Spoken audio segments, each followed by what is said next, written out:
దారే లేని ఊరు ఉంటది, కరెంట్ లేని ఊరు ఉంటది, నీళ్లు కూడా లేని ఊరు ఉంటది. కానీ గుడి లేని ఊరిని ఎక్కడన్నా చూశారా? ఉండరా ఉండదు కదా. ఉండదు. అలాంటి ఊరే ఉండదు.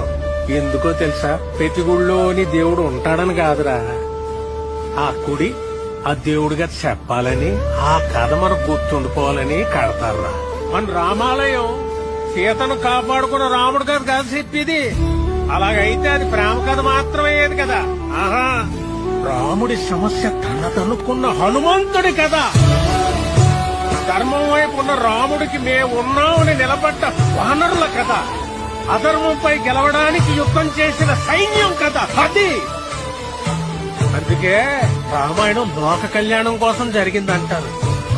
ప్రతి భజనలోనూ చెప్పుకునే ఈ కథ ఏదో ఒక రోజు మనకు ఉపయోగపడాలని చెప్తాం. ఈ రోజు అవ్వాలరా.